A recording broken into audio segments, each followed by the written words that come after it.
नमस्कार, आपका स्वागत है रैम्पो चैनल में। और मेरे साथ एक बार फिर आज डॉक्टर राम हैं। डॉक्टर राम, बहुत बहुत स्वागत। Good morning and thank you for watching our channel, Rampo channel. Thank you. Doctor Ram, एक बहुत चीज़ें होती हैं जिन बच्चों को या जिन लोगों को सुनने में परेशानी होती है, वो हियरिंग एड्स का यूज़ करते हैं। बट क्या हियरिंग का एड का यूज़ करने के बाद उनकी समस्याएं ख़त्म हो जाती हैं? क्या उनको हियरिंग एड्स का ध्यान रखना चाहिए? क्या ऐसा भी ज़रूरी है कि जो बच्चे हैं स्पेशली उनके हियरिंग एड्स को कुछ रेगुलर बेसिस पे देखना भी ज़रूरी है? या करेक्ट, एक्चुअली फॉलो बहुत बहुत इम्पॉर्टेंट है। ये जो हियरिंग एड्स है वो मेडिकल इक्विपमेंट्स है, और ये मेडिकल इक्विपमेंट्स ना ऑलवेज ऑडियोलॉजिस्ट जो है उससे अच्छा कोई नहीं जान सकता है, और ऑडियोलॉजिस्ट के पास ही मिलता है एक्चुअली। और हम लोग क्या करते हैं, एक एक फ्रीक्वेंसीज को मैच कर करके जितनी उनकी रिक्वायरमेंट होती है, जैसे ये -1 -2 है एक्चुअली, सो उतनी ही रिक्वायरमेंट है। वैसे ही हर एक फ्रीक्वेंसीज का अलग अलग ना बच्चे का भी ये फ्रीक्वेंसीज और इंटेंसिटीज रहता है कि उनका एक जो हम लोग पीटीए करते हैं उसके आधार पर हम लोग उसको प्रोग्राम करते हैं। फिर स्पीच रिकॉग्निशन टेस्ट देखते हैं, उसके बाद उनका हियरिंग एड प्रोग्रामिंग करते हैं और करके एक सेफ मोड में उनको हम देते हैं। उसके बाद बोलते हैं कि आप फॉलोअप आइए, 15 डेज के बाद फॉलोअप में आइए। फिर कोशिश करते हैं कि क्या क्या उनको दिक्कत हो रही है, उस दिक्कत को सॉल्व करें एक्चुअली। फिर 1 महीने के बाद ना फॉलोअप में बुलाते हैं, फिर 3 महीने के बाद फॉलोअप में बुलाते हैं, और फिर 6 महीने के बाद फॉलोअप बुलाते हैं। ये सीक्वेंस हमेशा चलते रहता है। उसका कारण है कि हियरिंग एड ये एक एड है एक्चुअली। वो एड जैसे हम लोग ना टूथ लगाते हैं, पूरा टीथ लगाते हैं एक्चुअली, तो शुरू में वो फ्रेंडली नहीं होता है। जब हमेशा आप लगाते हैं तो फ्रेंडली हो जाता है।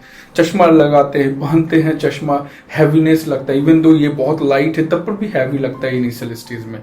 फिर बाद में धीरे धीरे वो बहुत फ्रेंडली हो जाता है एक्चुअली। वैसे ही आपको टाइम देना पड़ेगा, और हमेशा हम अपने पेशेंट्स को बोलते हैं कि आप कोशिश करें 10 घंटा से ज़्यादा पहने एक्चुअली, तो आप उसको यूज टू करेंगे और आपका हियरिंग लॉस ज़्यादा बढ़ेगा नहीं एक्चुअली। बहुत इंपॉर्टेंटली है कि जब भी आप चाइल्ड और कोई भी हियरिंग एड्स पहने हुए हैं, हर एक दिन अपने हियरिंग एड्स का ट्रबल शूट करें। बिकॉज आजकल रिसेंटली बहुत सारे पेशेंट्स आ रहे हैं, कान में हियरिंग एड्स रखा हुआ है, बैटरी लीक भी कर रहा है और उनको पता भी नहीं चल रहा है एक्चुअली। और जब वो हमारे पास आते हैं तो देखते हैं कि ना हियरिंग एड सर काम ही नहीं कर रहा है। फिर हम देखते हैं तो लगता है कि वो is because of the batteries issues या is because of some other issues. So वही इश्यूज आज हम आपको बताने जा रहे हैं कि कैसे कैसे आप उस हियरिंग एड्स को ट्रबल शूट कर सकते हैं, और कैसे उसको हमेशा ऑडियोलॉजिस्ट के साथ ना फॉलो अप कर सकते हैं। सो बहुत तरह का हियरिंग एड्स है। मोस्टली जो बच्चे के केस पे हियरिंग एड्स होता है वो behind the ear hearing aids होता है, कुछ बड़े होते हैं एक्चुअली। और इसमें जब आप लगातार पहनेंगे तो ट्यूब्स और सॉफ्ट मोल्ड और ईयर ना हार्ड मोल्ड, जो इस तरह का जो hard mould and soft mould होता है, उसमें क्या होता है कि वैक्स आ जाते हैं, गंदगी हो जाती है, मॉइस्चर लग जाते हैं एक्चुअली। बिकॉज हम बहुत ह्यूमिडिटी में पहनते हैं तो इसमें मॉइस्चर लग जाता है। सो हमेशा क्या करना चाहिए कि ड्राइंग किट में रखना चाहिए, उसको हमेशा साफ करते रहना चाहिए। तो साफ करेंगे उसके बाद ना उसका प्रॉब्लम सॉल्व हो जाएगा। तो ये जो साफ है एवरीडे आप उसको देखेंगे कि कैसे, कभी क्या होता है कि हियरिंग एड्स में कुछ क्रैक्स भी आ जाते हैं, या कभी केस है हियरिंग एड का केस है उसमें भी क्रैक्स आ जाते हैं एक्चुअली। सो कहीं या आपका जो ड्राइंग किट है उसमें भी क्रैक्स आ गए हैं, या ये जो ट्यूब है, ट्यूब ना 6 महीना पुराना हो गया, डल ट्यूब हो गया है, येलोइश हो गए हैं एक्चुअली, या इसमें कुछ वैक्स आ गया है। सो ये सब जितने भी है ना हियरिंग एड्स हैं सब में, और जितने भी एड हैं सब में गंदगियां होती है। टीथ में भी हम लोग लगाते हैं, हमेशा साफ करते रहते हैं। ये हमेशा जब निकालते हैं तो इसको भी साफ करते हैं, ग्लासेस को भी साफ करते हैं। वैसे ही आदत बनाए कि हर एक दिन साफ करना है एक्चुअली। और कैसे साफ करना है आपको क्लिनिक में बता दिया जाएगा। जो भी ऑडियोलॉजिस्ट क्लिनिक हैं, जो भी सर्टिफाइड लाइसेंस क्लिनिक है, वहाँ पर सब लोग आपको बताएंगे कि किस तरह से साफ किया जाता है। सो आप कोशिश करें कि हमेशा ट्रबल शूट करें। ये जो हियरिंग एड से जो आवाज़ निकलती है माइक्रोफोन में जब जाती है, तो आप एक टेस्ट हमेशा कर सकते हैं कि फीडबैक हो रहा है कि नहीं हो रहा है। ये feedback high pitch feedback sounds होता है, जो कि आपको आवाज़ आराम से सुनाई देगी एक्चुअली। सो उसको हमेशा चेक करें, और हमेशा जब ये आवाज़ आ रही है उसके बाद बच्चे को पहनाएं एक्चुअली। फिर बच्चे को पहनाएं, फिर टेस्ट करें कि बच्चे को आवाज़ पहुंच रही है कि नहीं पहुंच रही है। वो भी टेस्ट करना बहुत ज़रूरी है। कभी क्या होता है कि बच्चे के कान में वैक्स भी रहता है, तो ऑडियोलॉजिस्ट देखेंगे कि उनके कान में वैक्स है कि नहीं है एक्चुअली।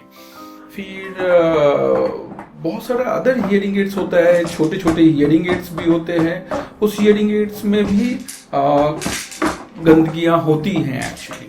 सो इसमें भी गंदगियाँ ये देखेंगे, इसमें वैक्स गार्ड रहता है। हर एक महीना 2 महीना में वैक्स गार्ड चेंज करना चाहिए एक्चुअली।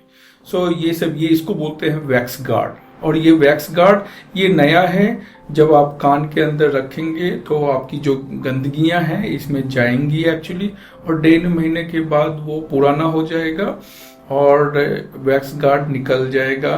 जब आप निकालेंगे तो वो निकलेगा एक्चुअली, और उसके फिर नया वैक्स गार्ड इसके अंदर जा सकता है।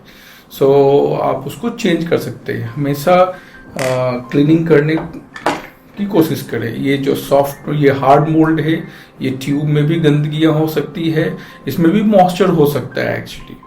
सो वैक्यूम से उसको क्लीन कर सकते हैं या इसको चेंज कर सकते हैं।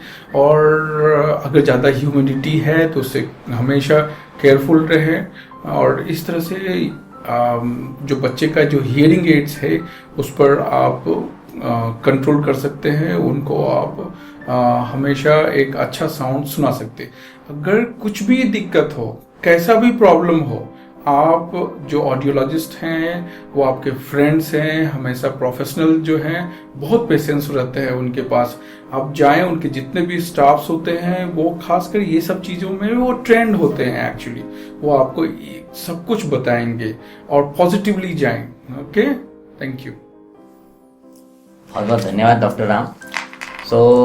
आपने सुना कि कितना ज़रूरी, और डॉक्टर राम ने बहुत ही अच्छी तरह से बताया जिस तरह से हम चश्मे को साफ़ करते हैं, हम अपने दांत लगवाते हैं, उनको भी रोज़ साफ़ करते हैं। तो ये जो हियरिंग एड्स है ये भी एक तरह की एड है, और इसको आपको साफ़ करते रहें रोज़, ताकि आप इसके बेहतर परिणाम पा सकें। और उसके साथ साथ कभी कोई दिक्कत आती है तो आप अपने नज़दीक के ऑडियोलॉजिस्ट से संपर्क कर सकते हैं। एक बार और बहुत बहुत धन्यवाद डॉक्टर राम। Thank you. अब आपसे विदा लेते हैं। बने रहें रैम्को चैनल के साथ।